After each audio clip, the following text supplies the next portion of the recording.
Make sure that it doesn't spoil on all their deli, all their grab-and-go food. That's their job. Doesn't matter what chemicals they use, make it happen. And this is the world we live in. Now, what they found out is that there's an exact combination of sugar, oil, and salt.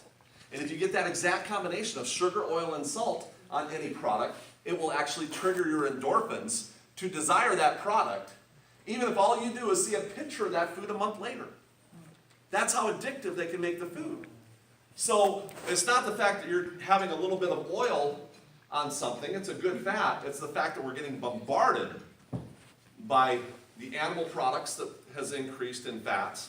All the manufactured foods has increased their fats. So we're getting bombarded by every direction by these massive amounts of fats and oils that are clogging up our cells. Now, if your cells are clogged, if your cells are coated with animal fat and cholesterol and oils, then your cells do not get the right amount of oxygen they need. You gotta have the right amount of oxygen in your blood. That's your entire filtering system.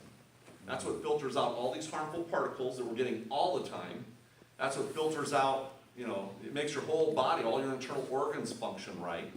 And so we've got to make sure we got the right amount of oxygen in the blood. Get rid of the oils and the fats and the animal fats, then you'll have the right amount of oxygen in your blood. So you'll have the optimal ability to stay healthy.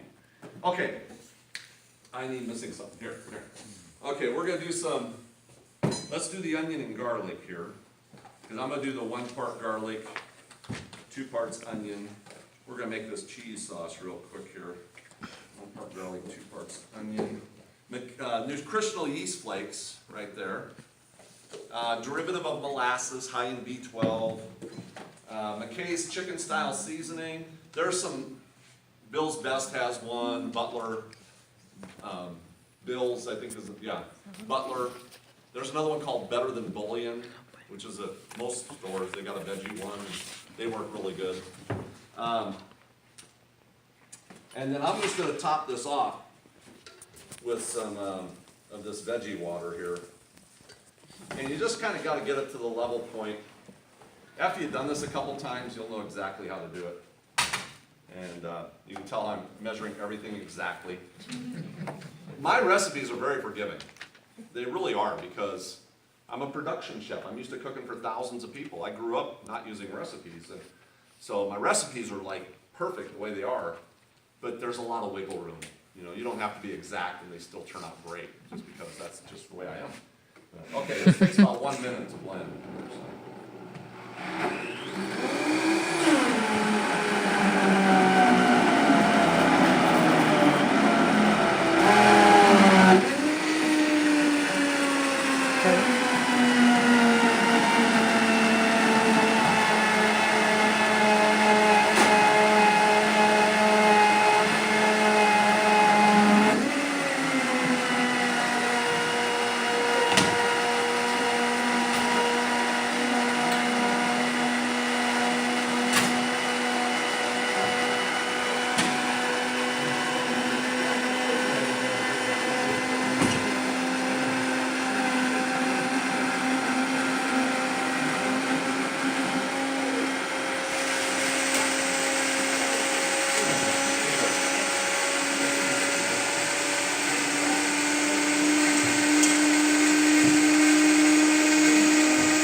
Just like that, we made cheese out of potatoes and carrots.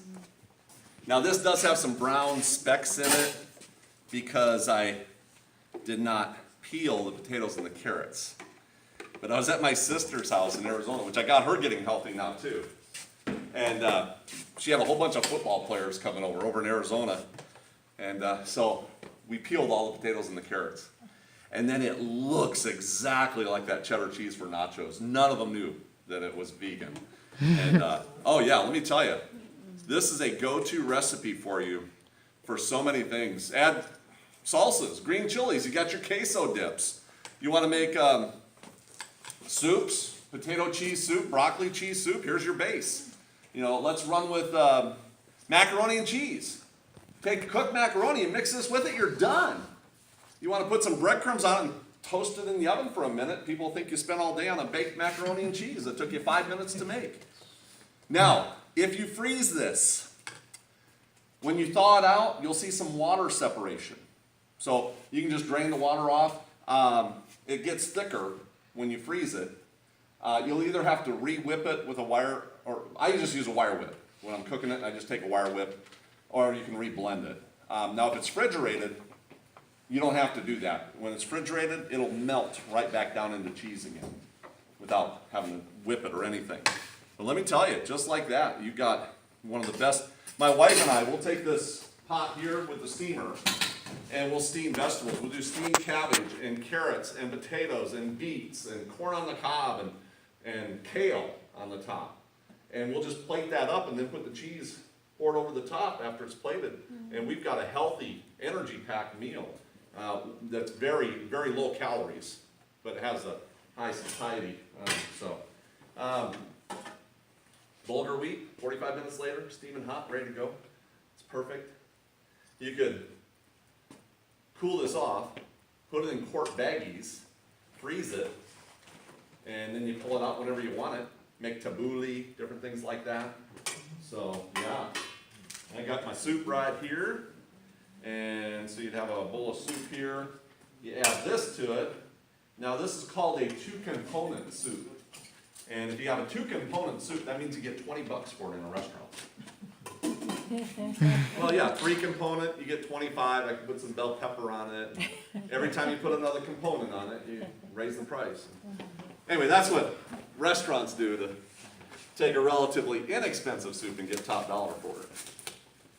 So. Did you have a restaurant at your casino? Yeah. Oh, yeah. Yeah. Yep. Yeah, I spent a lot of time there. And, all right, watermelon, which I can't find them anymore. I should have put this one up for auction right now. I probably could have got $100 for it. My mom, she didn't get too many watermelons either.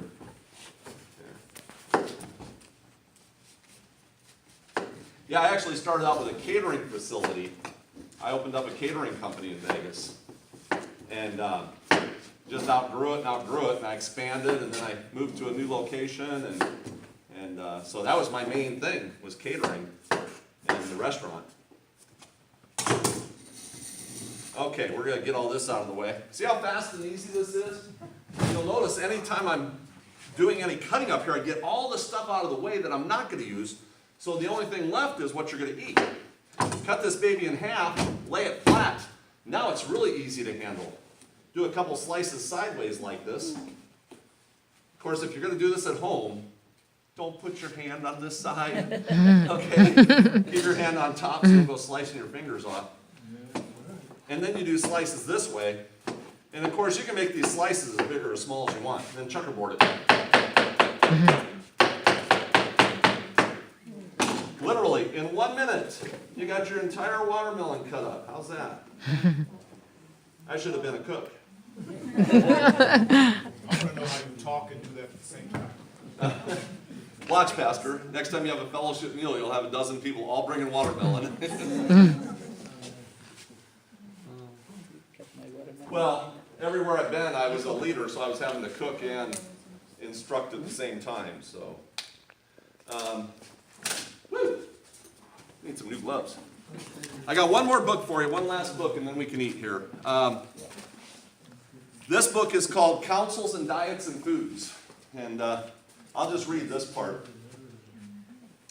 Cooking may be regarded as less desirable than other lines of work, but in reality, it is a science in value above all other sciences. Cooking is.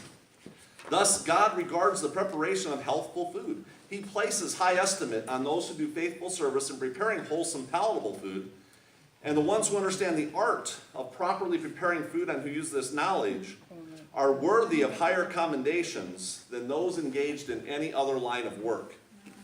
So if you're doing the cooking at home, you just got a raise. Think about it, biggest meal for breakfast.